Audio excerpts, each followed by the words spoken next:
வணக்கம் அன்பர்களே. அஸ்ட்ரோசிரி சேனல் வாயிலாக நான் உங்கள் அஸ்ட்ராலஜர் டாக்டர் சதீஷ். ரிஷபராசி அன்பர்களே, மே மாதம் 30ஆம் தேதி நடைபெற இருக்கின்ற சுக்கிர பெயர்ச்சியால் என்ன நன்மை என்ன பலன் அப்படின்னு பார்க்கும் பொழுது, சுக்கிரன் இந்த ரிஷபராசிக்கு உங்க ராசி அதிபதி, லக்ன அதிபதி, அதே சமயத்தில் 6க்குரியவன், கடன் நோய் எதிர்ப்பு பகையை கொடுக்கக்கூடியவனும் அதே சுக்கிரன் தான். அந்த சுக்கிரன் இப்ப எங்க வந்து அமரப் போகிறார்னா 12ஆம் இடம் என்று சொல்லக்கூடிய விரயஸ்தானத்தில் வந்து அமர்கிறார். அதாவது உங்க ராசிக்கு 12 வந்து அமர்கிறார். அப்ப 12ஆம் இடம் என்ன? விரயஸ்தானம். அப்போ விரயங்கள் ஏற்படுத்தும், பண விரயங்களை ஏற்படுத்தும். அப்ப என்ன? சுப விஷயங்களுக்காக நீங்கள் செலவு செய்ய போகிறீர்கள் அர்த்தம். முதலில் என்ன? உங்க வீட்டுக்கு தேவையான, உங்களுக்கு தேவையான அத்தனை செலவுகள், உங்களுடைய பர்சனல் பூர்த்தி செய்வதற்கான அத்தனை விஷயங்களும் முதலில் உருவாக்கும். வீட்டுக்கு தேவையான பொருள்கள், ஆடை ஆபரணங்கள் அல்லது வீட்டுக்கு தேவையான எலக்ட்ரானிக் சாதனம் சார்ந்த பொருள்கள், இந்த மாதிரியான தன்னுடைய தேவைகளை பூர்த்தி செய்யக்கூடிய சுப விஷயங்களை செய்வீர்கள். அடுத்ததாக சுக்கிரன் 12இல் அமர்ந்திருக்கார் அல்லவா? அப்ப அந்த சுக்கிரன் 6ஆம் அதிபதியாகவும் இருக்கிறார். அப்போ கடனை தரும். அப்போ கடனை வாங்க வைப்பார். எதுக்காக கடனை வாங்குவார்? திருமண சுப விஷயங்களுக்காக கடனை வாங்க வைப்பார்.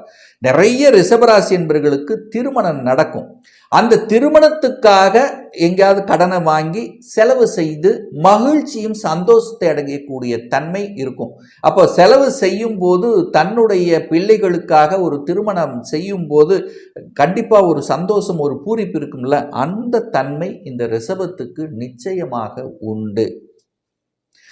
அடுத்தது எங்க செலவு செய்வார்?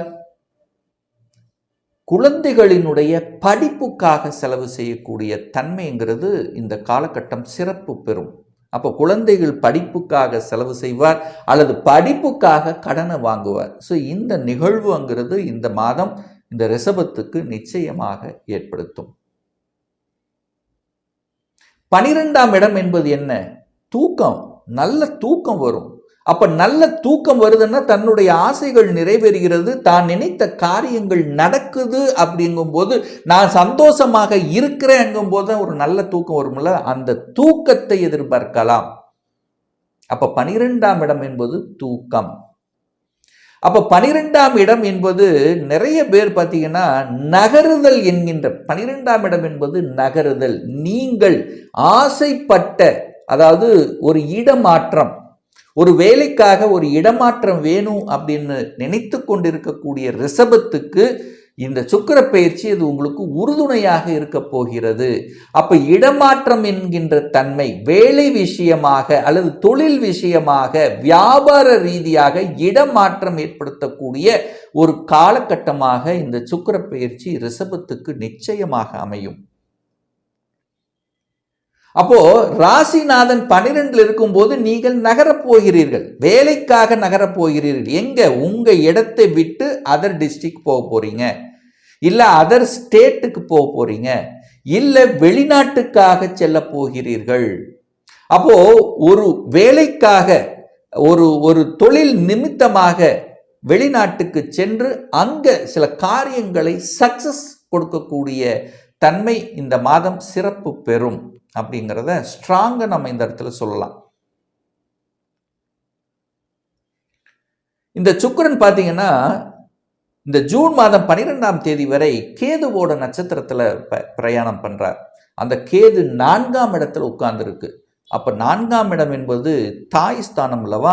அப்ப தாயினுடைய ஹெல்த் சார்ந்த விஷயத்துல கொஞ்சம் கவனம், எச்சரிக்கையோட இருக்கணும் என்பதையும் ரிஷபம் மனதில் பதிய வைத்துக் கொள்ளுங்கள். ஏன்னா 12ஆம் இடத்துல இருக்கார்லவா? அப்போ சின்ன ஆஸ்பத்திரி செலவுகளை கொடுக்கக்கூடிய தன்மை இருக்கு, ஆனால் குணமாகிவிடும். அப்ப சின்ன சின்ன ஒரு செலவுகள், ஆஸ்பத்திரி செலவுகளை கொடுக்கக்கூடிய அமைப்பும் இருக்கிறது.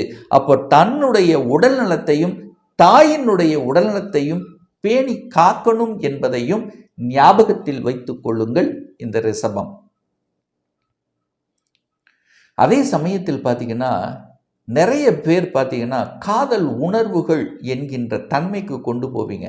அந்த காதல் என்கின்ற தன்மை ஒரு உறவு ஏற்படுத்தக்கூடிய பெண்கள் சார்ந்த விஷயத்தில் எதையாவது ஒன்று உங்களுக்கு கனெக்டிவிட்டி கொடுத்து அதன் மூலமாக சில தொந்தரவுகளையும் செய்யக்கூடிய வாய்ப்புகள் இருக்கிறதுனால நீங்கள் உறவு விஷயத்தில் கொஞ்சம் உஷாராக இருக்கணும் என்பதையும் ஞாபகத்தில் வைத்துக் கொள்ளுங்கள். ஆண்களாக இருந்தால் பெண்கள் சார்ந்த விஷயத்திலும், பெண்களாக இருந்தால் ஆண்கள் சார்ந்த விஷயத்திலும் கவனம், எச்சரிக்கை உணர்வுடன் இருக்கணும் என்பதை ஆழமாக மனதில் பதிய வைத்துக் கொள்ளுங்கள். இந்த ரிஷபராசி அன்பர்கள் தொழில் விஷயத்துக்காக செலவு செய்வீங்க, தொழிலை அபிவிருத்தி செய்வதற்காக கடன் வாங்குவீர்கள். அப்போ கடன்ங்கிறது கேட்கிற இடத்துல உங்களுக்கு கிடைக்கும். வங்கியில் அப்ளை பண்ணா இமீடியட்டா சக்சஸ் ஆகும். இல்லை வேற யார்கிட்ட பணத்தை கேட்டாலும் இமீடியட்டாக கொடுத்துருவாங்க. ஏன்னா கடனுங்கிறது உங்களுக்கு நிச்சயமாக உண்டு. ஏன்னா குருவும் 6ஆம் இடத்தை பார்க்குறாரு, உங்கள் ராசிநாதனும் 6ஆம் இடத்தை பார்க்குது. ஸோ 6ஆம் இடம் என்பது கடன், கேட்ட இடத்தில் கடன் கிடைக்கும். ஆனால் கடன் தன்னுடைய கெப்பாசிட்டிக்கு மேலே போகக்கூடாது என்பதை ஆழமாக மனதில் பதிய வைத்துக் கொள்ளுங்கள். ஹெல்த் விஷயத்தில் கவனமாக இருக்கணும். 6ஆம் இடம் என்பது கவனம். சுக்கிரன் சுகர் சார்ந்த விஷயங்கள், சுகரை கொடுத்துரும். அப்போ ஹெல்த்லையும் கொஞ்சம் கவனம். சரியான உணவு கட்டுப்பாடு, உடற்பயிற்சி என்பது ரிஷபத்துக்கு ரொம்ப ரொம்ப நல்லது. தொழிலில் போட்டி பொறாமை கிடைக்குமானா நிச்சயம் உண்டு. ஏன்னா நீங்களே எதையாவது ஒரு எதிர்ப்பை சம்பாதிக்கக்கூடிய ஒரு காலகட்டமாக இந்த மாதம் அமைஞ்சிரும். உங்களை கெடுக்கிறதுக்கு நீங்களே தான் கெடுத்த உண்டு, வேற யாரும் வர வேண்டியதில்லை. அப்போ நீங்களே சில டிசிஷன்ல தவறான டிசிஷன், ஏன்னா ராசிநாதன் 12ல் போயிருக்காங்கல்ல, அப்போ ஏதோ ஒரு விதத்தில் தவறான டிசிஷன் எடுக்கக்கூடிய வாய்ப்பு இருக்கிறதுனால எந்த ஒரு புதிய விஷயம் செய்தாலும் ஒரு தடவைக்கு 2 தடவை யோசிக்கணும் என்பதை ரிஷபம் ஞாபகத்தில் வைத்துக் கொள்ளுங்கள். அப்போ கடன், நோய், எதிர்ப்பு, பகை, வம்பு, வழக்கு, கோர்ட்டு, கேஸ் இந்த விஷயத்துக்குள்ள போகக்கூடாது அப்படிங்கிறத ஸ்ட்ராங்கா மனசுல பதிய வைத்துக் கொள்ளுங்கள். இந்த ஜூன் மாதம் 25க்கு அப்புறம் சூரியனுடைய நட்சத்திரத்துல அந்த சுக்கிரன் பயணம் ஆகிறார். அந்த சூரியன் உங்க லக்னத்திலேயே உட்கார்ந்து இருக்கார். அப்ப தன்னம்பிக்கை அதிகமாகும். அப்போ ஜூன் மாதம் 25க்கு அப்புறம் நீங்கள் எடுக்கக்கூடிய அத்தனை விஷயங்களும் பலிதமாகக்கூடிய தன்மையை உருவாக்கிவிடும். ஏன்னா அதுக்கு அடுத்த மாதம் சுக்கிரன் உங்க ராசி அதிபதி ஆட்சி பலத்துடன் வலிமையா இருக்கார்.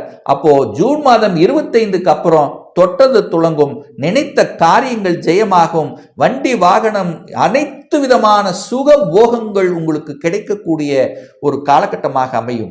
வீடு நிச்சயமாக உருவாக்கும். ஒரு வீடு வாங்கணும் என்று ஆசைப்பட்டு கொண்டிருக்கக்கூடிய ரிஷபத்துக்கு சக்சஸ் கொடுக்கும். புதிதான வாகனங்களை வாங்கக்கூடிய யோகம் அமையும்.